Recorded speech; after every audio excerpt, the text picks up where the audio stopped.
मध्य प्रदेश के मऊगंज जिले से एक हैरान कर देने वाला मामला सामने आया है, जहां जल संसाधन विभाग का कार्यालय सिर्फ कागजों में है, लेकिन जमीनी हकीकत कुछ और ही है। अब सवाल ये उठता है कि जब खुद विभाग के कर्मचारी ही अपने कार्यालय को ढूंढ रहे हों, तो आम जनता कहां जाए।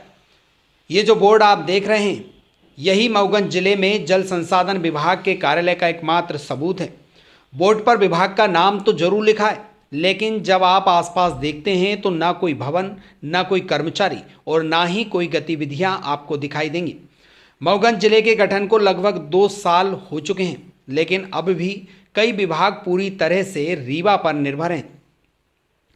जल संसाधन विभाग का कार्यालय, यंत्री कार्यालय भी रीवा से शिफ्ट हो चुका है, लेकिन पहुंचा ही नहीं।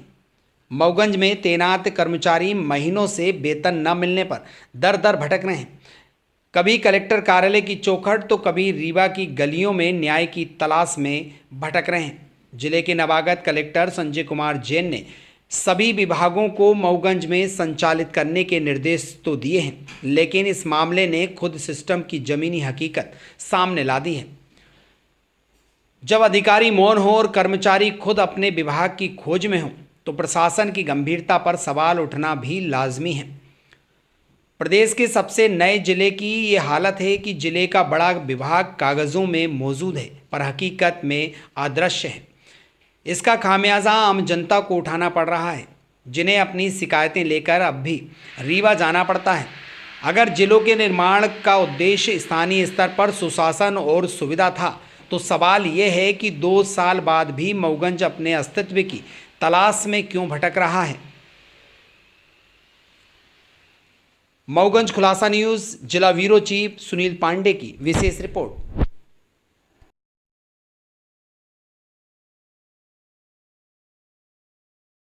हम लोग जल संसाधन संभाग मऊगंज के कर्मचारी हैं। जल संसाधन विभाग हम लोगों का है। 1/4/2025 को अपर पूर्वा नहर संभाग रीवा को तोड़ करके जल संसाधन संभाग मऊगंज का नया कार्यालय बनाया गया। बोर्ड जरूर लग गया है मऊगंज कार्यालय का, लेकिन अभी तक जल संसाधन संभाग का कार्यालय यहाँ मऊगंज में कहीं भी नहीं खुला है। और जब कार्यालय नहीं खुला है तो अधिकारी कहाँ बैठते हैं, विचारणीय प्रश्न है। आप लोगों को क्या समस्या है? हम लोगों की समस्या ये है कि चौथे महीने 2025 माने अप्रैल से लेकर के आज तक किसी भी कर्मचारी का न तो वेतन आहरण हुआ है और न सिंचाई राजस्व की वसूली जो आदमी वसूल करके जमा करता है, न वो विभाग में जमा हो रही है। तो जब वेतन नहीं मिल रहा है, किसी को तो समस्त कर्मचारी परेशान है, किसी के बाल बच्चे बीमार हैं, किसी की लड़की की शादी है, नाना प्रकार की समस्या है, जिसके संबंध में हम लोग आज कलेक्टर महोदय के पास आए थे निवेदन लेकर के। कार्यपालन यंत्री महोदय 1 दिन के लिए आए थे, उनसे जब मिला गया तो उन्होंने ये कहा कि आज कल के अंदर में डीडीओ पावर हमको आ जाएगा तो आप लोगों का वेतन 3 दिन के अंदर खाते में आ जाएगा। लेकिन आज 10 दिन हो गए, ई साहब से चर्चा हुई, इसके बाद में ई साहब के यदि फोन भी लगाते हैं तो फोन की घंटी तो जाती है लेकिन रिसीव नहीं होता है। तो मजबूर होकर के हम लोगों को कलेक्टर महोदय के पास आया। इसके जिम्मेदार जो है तो कार्यपालन यंत्री जल संसाधन संभाग मऊगंज और मध्य प्रदेश शासन।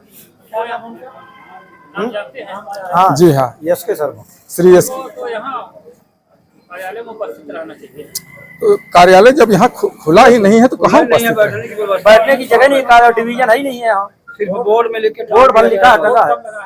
बोर्ड लगा है 1 अप्रैल को। क्योंकि नया कार्यालय है तो यहाँ अभी ज़्यादा अधिकारियों की पोस्टिंग जिला अधिकारियों की मोस्ट प्रोबेबली नहीं हुई है, तो हम लगातार पत्राचार भी कर रहे हैं और कुछ अधिकारी को कमिश्नर संभाग रीवा द्वारा आदेशित किया गया है कि वो महीने में मतलब हर हफ्ते में 1 या 2 दिन यहाँ पे आएँ। तो वो वीकली एक बार आते हैं। और अभी जो कार्यालय कार्यपालन यंत्री का जो आपने बताया, तो उसके बारे में हम अभी पता करवाते हैं कि उनकी परमानेंट पोस्टिंग हुई है या उनको 1 महीने में 2 या 4 दिन के लिए काम करने के लिए अधिकृत किया जाए। तो अगर उनको परमानेंट की पोस्टिंग हुई होगी तो हम उनके खिलाफ कार्रवाई करेंगे। अगर आप ये वीडियो YouTube पर देख रहे हैं तो हमारे चैनल को सब्सक्राइब करें और बेल आइकन को दबाना ना भूलें। अगर आप Facebook पर ये वीडियो देख रहे हैं तो हमारे पेज को लाइक करें।